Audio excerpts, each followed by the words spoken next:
Bill O'Reilly has a brilliant theory as to why people are defending Trayvon Martin.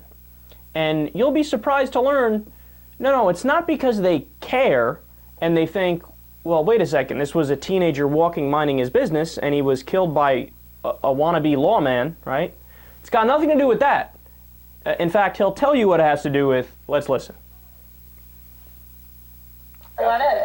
Bill, a lot of celebrities have been coming out. They're outraged about this, from Rihanna to will.i.am. Stevie Wonder saying he's not going to be performing in Florida at all. Why do you think they're doing that?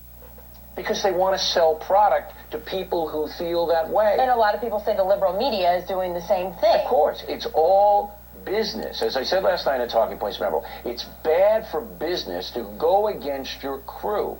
If the minority crew believes this was an injustice, a guy like Stevie Wonder or Rihanna or whoever it is isn't going to say you're wrong. It's bad for business. They don't know what happened. But what about the fact that Stevie Wonder says, I'm not going to go to perform in any state where they have stand your ground laws? He's knocked out 30 states. That's 30 states. He's got 20 left. I don't know how much demand Stevie's in right now. All right. With all due respect, he's a genius, but I don't know if we're going to miss him. Right. All right? Sure. Okay. But look, it's his right. If he feels that strongly about it, don't perform there. I don't have any beef with Stevie Wonder. I do have a beef with people who are dishonest and playing to a certain sentiment to make money. And that's what it's all about. That is a fantastic argument. I mean, he's just serving something up on a platter for all the liberal pundits to walk up and go, idiot, idiot, idiot, and just smack his ass back down. Listen to what he's arguing. He's like, oh, well, obviously all of the people defending Trayvon, it's all about money. And that's why Stevie Wonder is giving up money. Wait a second. So the dude's boycotting the Stand Your Ground states. Now, I think they said it was 30 states, but I'm pretty sure it's only 21 states. Well, it's neither here nor there, though. So either way, let's go with the lower number. So he's boycotting 21 states. You know what that means? He's going to make less money. Less money. I'm going to say it one more time. Less money. So he's boycotting the states, he's going to make less money, and Bill O'Reilly goes, see, they're only defending Trayvon because they want to make more money. Look, Bill, I'll be honest with you, man. The overwhelming majority of people that I know personally agree with me on the Trayvon case, that George Zimmerman should have been found guilty of manslaughter and locked up for a very long time, right? In fact, I'd say the maximum sentence that manslaughter could offer, most likely. So, you know how many of them are doing it for cash? I can't name a single one. No, none of them are doing it for cash. See, this is a common trick that conservatives use all the time. And you guys have heard me talk about it before. When you can't win based on the substance of the debate, you have to revert to saying they're not even a legitimate player in the debate because they have bad motives, right? So it's not even about Trayvon. Don't talk about Trayvon. Don't talk about that because we can't win on the substantive debate about that. They're only doing it because they want money. So you question their position. You say, oh, you don't even really believe that, you're on the side of Trayvon. You just want to do it for money. But again, it's completely and utterly made up. You know what it's about, Bill? I'll tell you what it's about because I'm in that group.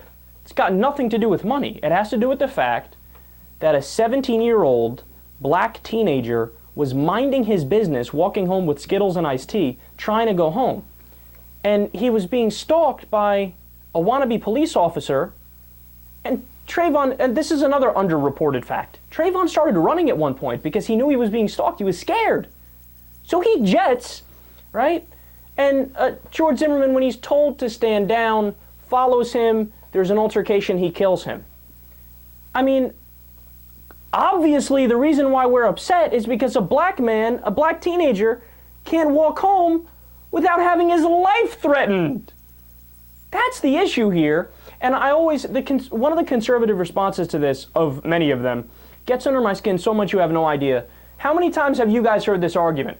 Well, yeah, it's a big case when the white guy kills the black guy, but when a black guy kills a black guy, nobody cares. Why don't they talk about that? Jackasses! They talk about that all the time!